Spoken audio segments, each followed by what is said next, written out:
Welcome back to another episode. I'm excited to dive into today's topic. It's an episode that I should have done a long time ago, and it actually caused me to do some internal thinking, which is always good, right?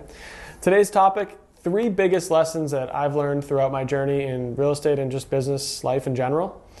If it's not a question you've asked yourself, I think you should. It's always good to reflect back on wins and losses and continue to improve and get better every day. So hopefully you enjoy hearing about mine. Maybe it'll make you think about yours.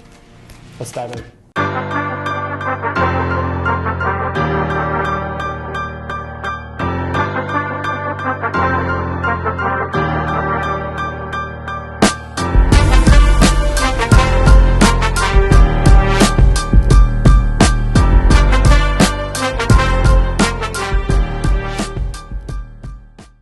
So as I sat preparing for this episode and asking myself this question, what are the 3 biggest lessons I've learned so far in business, life, and real estate? It really got me thinking. Through my past experiences, through my successes, my losses, and I think everyone should task themselves with answering this question because it definitely was unveiling for me. Here's what I came up with. I would say the number 1 biggest lesson or really principle that I've learned and established over the course of my my career is the idea that you can't do it all alone, right? Like the pride of accomplishing everything on your own is a fallacy in the sense that it's not nearly as significant as the accomplishment of building something so much bigger with the help and collaboration of other people. Because if you look at any successful business owner, successful entrepreneur, right? Like Richard Branson doesn't own 100 companies and run all of them by himself and do every task by himself. It's impossible. But what Richard Branson created is pretty awesome, right? He's a very successful entrepreneur, very successful business person. You can go back and forth with a million different people. I mean, look at Jeff Bezos, Mark Zuckerberg, Elon Musk. I mean, all these people had the ideas, right?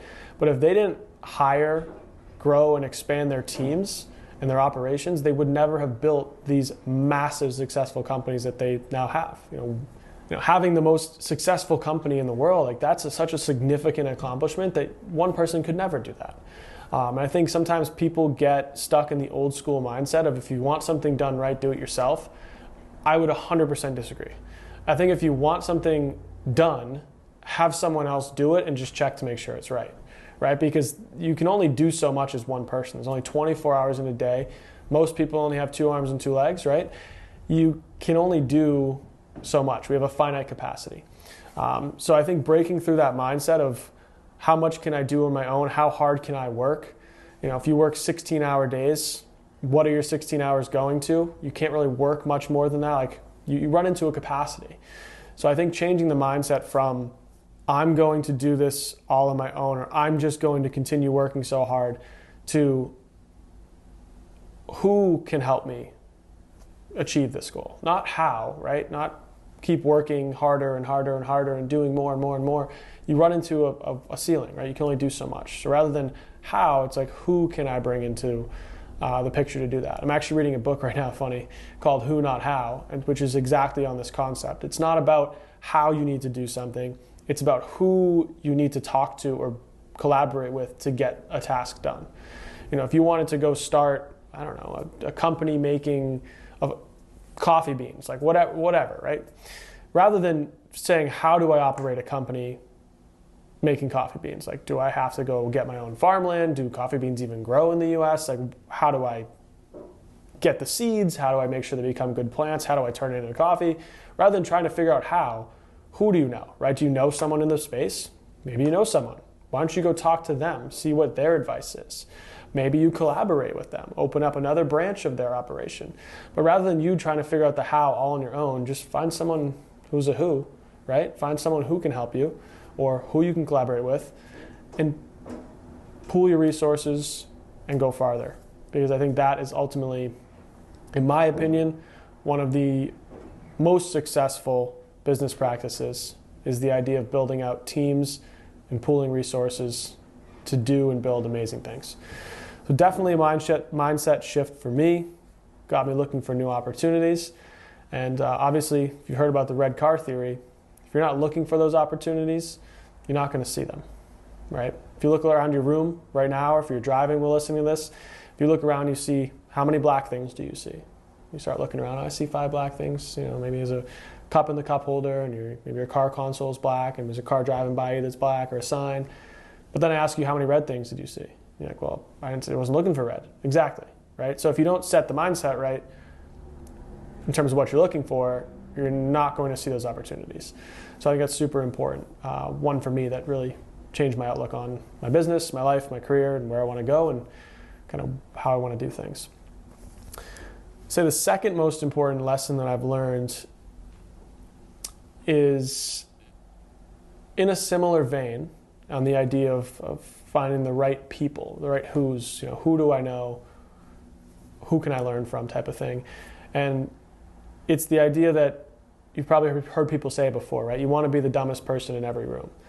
But I think the better way to probably phrase that is find ways to put yourself in bigger and better rooms. Not literally the size of the room. I'm talking about the people in the room, right? I want to be in front of high-producing, successful people who have accomplished what I want to do or much more, because you learn so much from them. So by being in that room, you might not know nearly as much as them, but that's the best possible position because you have the most to learn in the room. I don't want to be in the room where I already know everything we're talking about, or I've accomplished more than everyone in the room, right? Now your ceiling's tapped. Now you're giving back to them. You're not leveling up and gaining from them. So finding ways to put yourself in more successful rooms, I think, is a fundamental shift that I've had in my past few years of my career, is trying to find ways to get in contact, be around people who are highly successful, accomplish what I want to accomplish or more, so that I can learn from them. Like, think about it, right? How cool would it be if you could just go in a room with all the smartest people in the world? Like Elon Musk is to your left, Jeff Bezos to your right, Joe Rogan's in front of you, like major successful business owners, entrepreneurs, influencers, and you just get to ask them questions. Like, how cool would that be? Like, granted, okay, we're probably, at least I'm probably not going to do that, but I can find people of similar caliber, relative to me, that I can be around and ask questions. And I want to be in front of those people. I want to tap into their resources. I want to pick their brain. I want to collaborate with them, and be a part of what they have, going on and built, right? We can all learn from each other. So I think that's super important. I'd say the third biggest lesson that I've learned so far in my professional career, and I actually just came up with this idea in terms of the phrase a few moments ago, but I think one thing inevitably you go through as an entrepreneur is, I don't know if it's necessarily self-doubt per se, but you definitely have so many times throughout your business growth that you ask yourself, like, am I doing this right? Like, is this going to work? Should I try something different?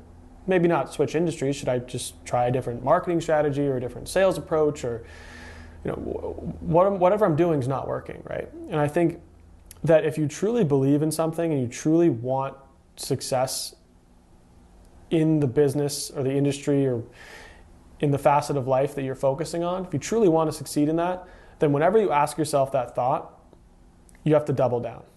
Like, the second you think you've had enough or you should quit, but like, if you ask yourself on a good day that that's 100% what you want to be doing with your life, or 100% where you want to be focusing your energy on, then if you know that, and just on a bad day, you decide, maybe I should quit, maybe I shouldn't, I tried this for a couple of weeks, maybe I should try something different. Double down. Like, go all in on that thing. Because most people stop before they get ahead.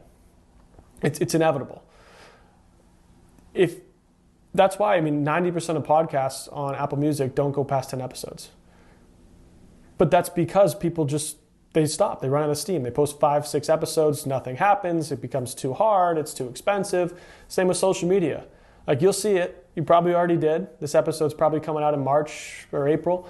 But you'll see the beginning of the year, just like the gym, people make their New Year's resolutions, right? Same with social media. People come out strong in the new year, posting every single day this year. I'm going to show everyone my whole life. I'm going to make business happen. And then 3 weeks go by and they're done. They're right back to, it's too hard. But don't lose the momentum, because business is a momentum game. Like, if you start getting the ball rolling down the hill, don't stop.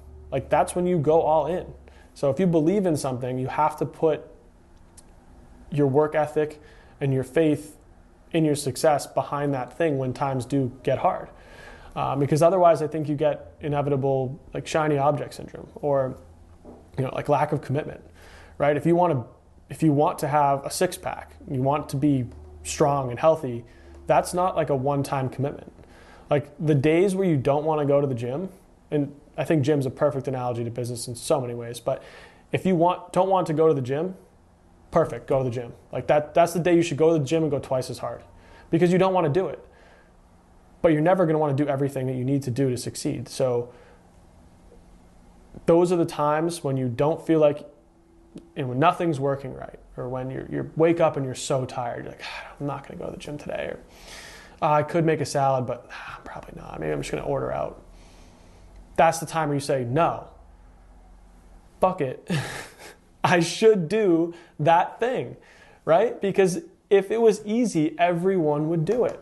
If everyone could make $1 million, have a six pack, never get sick, be with their friends and family all the time, everyone would do it. But it's hard, right? So you have to, in those times where you feel like nothing is going your way, you don't have the motivation, you don't have the energy, you feel like you should try something else. If you're fully committed to what you're doing, that's when you double down.